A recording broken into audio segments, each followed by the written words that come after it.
40 years ago, before Warren Buffett and Charlie Munger became the most legendary investing duo in modern history, there was a third man in the room. He was, by Buffett's own account, just as smart as they were. He started at the same time, he used the same approach, he attended the same meetings, and in 1973, he was forced to sell his Berkshire Hathaway shares to Warren Buffett at under $40 per share. Today, those same shares are worth more than 1,000 times that. His name was Rick Guerin. If you have ever read about Berkshire Hathaway, you have heard of the duo, Buffett and Munger, the two old men who built one of the most extraordinary fortunes in business history through patience and discipline. What you almost certainly have not heard is that for the first chapter of that story, they were not a duo, they were a trio. Morgan Housel introduces us to the third man in Chapter 5 of The Psychology of Money, a chapter titled Getting Wealthy versus Staying Wealthy. His name was Rick Guerin. As Housel writes, 40 years ago, Warren, Charlie, and Rick made investments together. They interviewed business managers together. They were equals. And then Rick kind of disappeared, at least relative to the success of the other two. The investor Monish Pabrai once asked Warren Buffett directly what had happened to Rick. Buffett's reply, as Housel quotes it word for word, is haunting. Buffett said, "Charlie and I always knew that we would become incredibly wealthy. We were not in a hurry to get wealthy. We knew it would happen. Rick was just as smart as us, but he was in a hurry." Then Buffett tells the story of what "in a hurry" actually meant. In 1973 and 1974, the U.S. stock market entered one of the worst downturns in modern history. The market dropped nearly 70% over those 2 years. Buffett and Munger held on. Rick had used margin loans, that is, borrowed money, to amplify his returns. When the market collapsed, the lenders called the loans. Rick had no choice but to sell. He sold his Berkshire Hathaway shares to Warren Buffett at under $40 per share. As Housel quotes Buffett directly, "I bought Rick's Berkshire stock." Rick was forced to sell, Buffett said, because he was levered. Today, those same Berkshire shares trade for more than 1,000 times what Rick handed them over for. The stock he sold at $30-something is now valued in the hundreds of thousands per share. Same intelligence, same era, same approach, same access to the same information. One man got margin called and lost almost everything. The other man bought the discounted shares from him and went on to compound them into one of the largest personal fortunes in human history.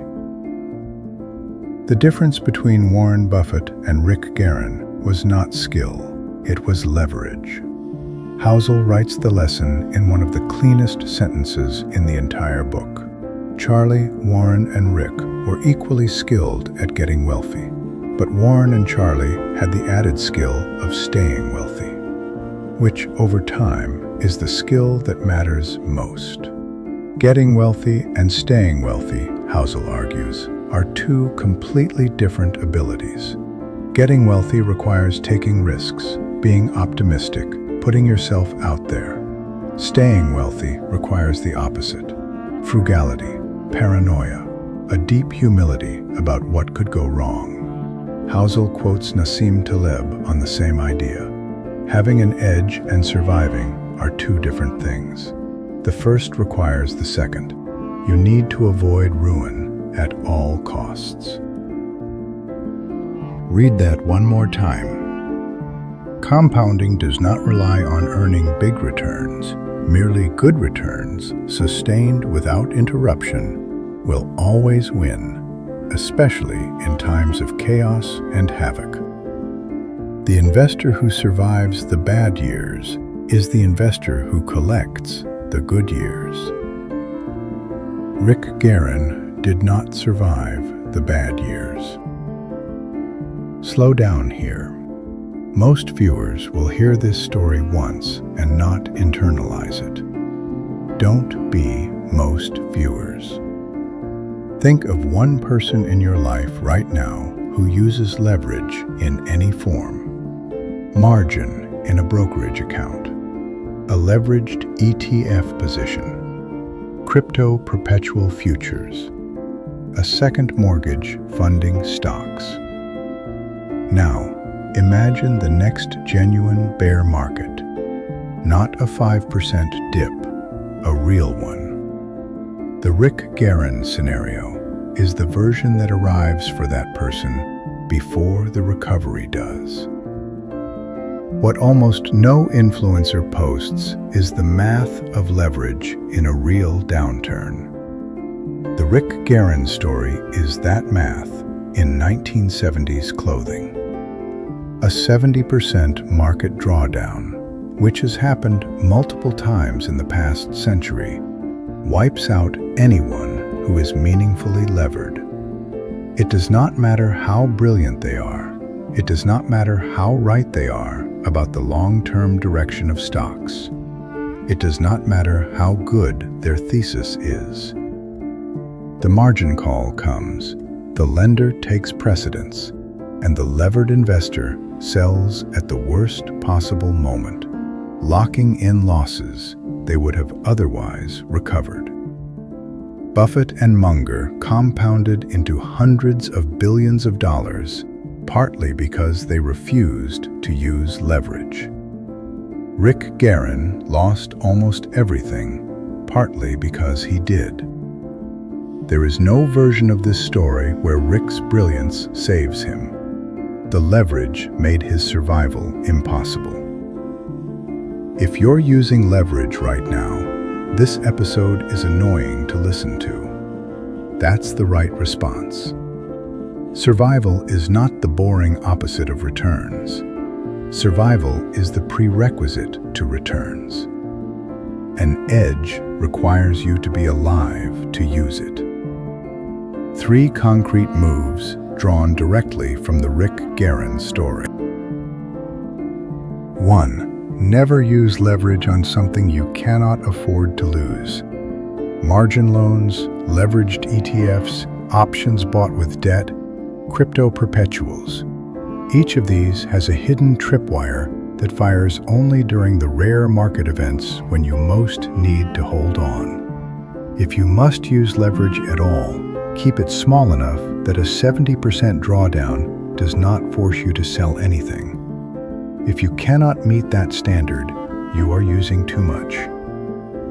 2. Start building a meaningful cash buffer at all times, even when the bull market feels like it will never end. Cash that earns 1% during a roaring market sounds wasteful, but cash that prevents you from being a forced seller during the next crash, as Housel writes, can do more for your lifetime returns than picking dozens of winning stocks. 3. Favor good enough returns that you can hold uninterrupted over great returns that you might be forced to abandon. Compounding rewards the survivor. Survive first. Optimize later. If this was the episode you needed before the next real downturn, hit subscribe. The next story is darker still, and the next in the series moves from a brilliant investor who lost everything to leverage to a man who lost everything to ambition. He started life as an orphan in the slums of Calcutta. He clawed his way up to become CEO of one of the world's most powerful consulting firms. He sat on the board of Goldman Sachs. He partnered on philanthropic work with Bill Gates. By his 50s, he was reportedly worth $100 million. Then, 16 seconds after learning a single piece of confidential information, he made one phone call and threw it all away. His name was Rajat Gupta. We will see you in the next Yield Tales episode.